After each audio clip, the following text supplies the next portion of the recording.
Throughout the college experience, students are encouraged to utilize their advisors to schedule classes that follow their requirements and eventually graduate. Cal Poly Pomona is no different. Hi Broncos, I'm Kenna Jenkins for the Poly Post. Each of CPP's colleges has academic and faculty advisors to help students navigate their academic journey. Monique Wesley, a student success advisor for the College of Environmental Design, has been at CPP for almost 4 years and mainly focuses on curriculum. So our role, and we're staff advisors, is to help again with that curriculum, to help plan out classes and plan, with your planners and things of that nature. So basically, you are going to see us just about every semester, and we will help you and make sure that you're taking those correct classes in their correct order. To schedule an appointment with an advisor, log into CPP Connect. Here, students can find their academic and faculty advisors. Select Student Login, and on the right will be their advisors. Click Make an Appointment. Then they select their type of appointment, the reasoning, and preferred time and date. Students cannot make appointments with their faculty advisors here and will need to email them.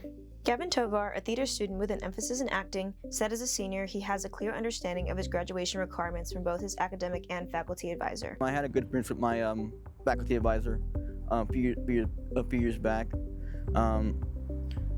There was a situation that happened because I work in theater, and so it was during a play, and he was one of the few who advocated for me.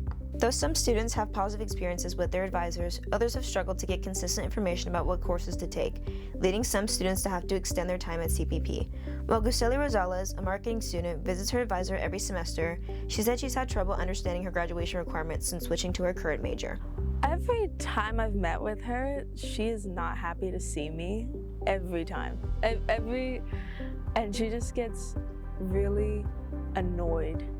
But I think that's the case for everyone, because I'm a business marketing major, so everyone has the person that I have, and so everyone will be like, oh yeah, she just hates whenever you ask a question, or just gives you like a look of disgust, even though it's on Zoom. CPP's College of Engineering had the highest undergraduate population during fall 2025 with over 7,000 students, yet it only has 8 academic advisors.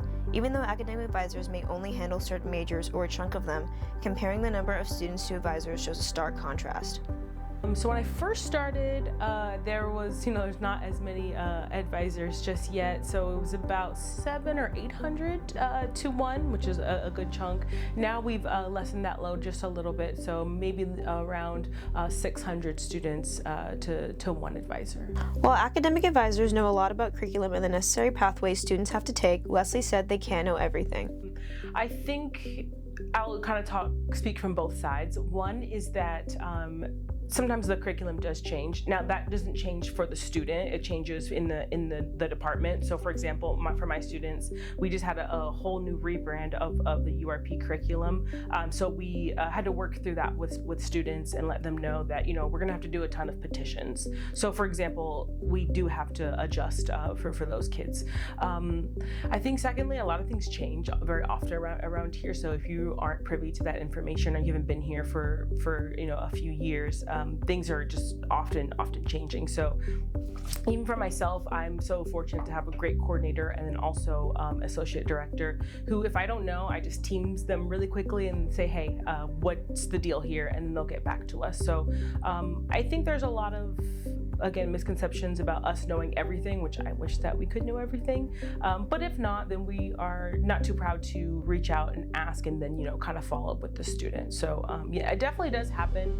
And I would hate that for a student. And it's like so scary for us as well, because we never want to give students, conflicting or incorrect information and have them stay for longer than they need to. Rosalez said her advisor told her she could delay taking a necessary class, and this led to her having to extend her time at CPP. When I switched into marketing, I got the advisor I have now, and I was supposed to graduate in 4 years, but I am now graduating in 5. But that's because she did not tell me the classes I needed, and she'd be like, oh, well, you could just delay this class for later. You don't need to take that class right now. Student success advisors cannot give students priority registration or enroll them in classes. Wesley said this is a common misconception she's seen among students she's spoken with. If students have any questions regarding advising, they can reach out to their faculty advisor or student success team through their MyCPP or CPP Connect accounts. This has been Kenna Jenkins for the Poly Post. See you next time.